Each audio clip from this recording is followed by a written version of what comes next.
नमस्कार साथियों। बीते कुछ समय से रूस और यूक्रेन के बीच में युद्ध हो रहा है और जारी है। आइए समझते हैं रूस और यूक्रेन के युद्ध के कारण। अगर इसकी पृष्ठभूमि देखें तो यूक्रेन पहले सोवियत संघ का हिस्सा था। 1991 में जब सोवियत संघ टूट गया तो यूक्रेन एक स्वतंत्र देश बन गया। लेकिन रूस हमेशा यूक्रेन को अपने प्रभाव क्षेत्र का हिस्सा मानता रहा।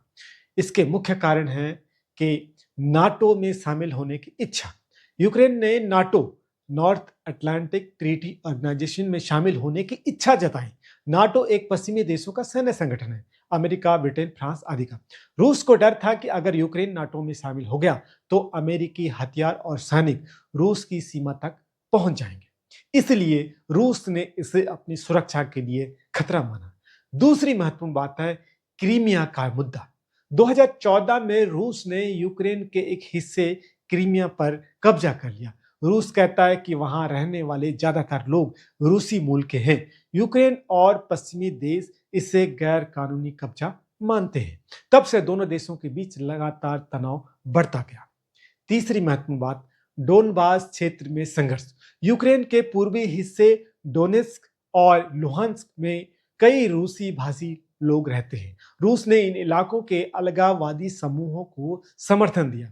यूक्रेन कहता है कि रूस इन क्षेत्रों में विद्रोह को बढ़ावा दे रहा है।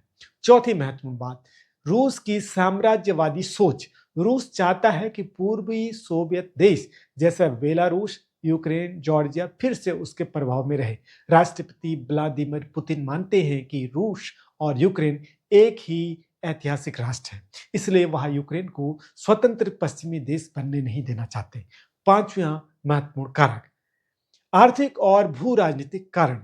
यूक्रेन यूरोप और रूस के बीच ऊर्जा पाइपलाइन का मार्ग है। रूस यूरोप को गैस भेजता है और ये पाइपलाइन यूक्रेन से होकर गुजरती है। अगर यूक्रेन पश्चिमी देशों के साथ जुड़ जाता तो रूस की आर्थिक और रणनीतिक ताकत घट सकती थी। अगली महत्वपूर्ण बात यह है कि युद्ध कैसे शुरू हुआ। फरवरी 2022 में रूस ने यूक्रेन पर कुछ सैन्य हमले कर दिए।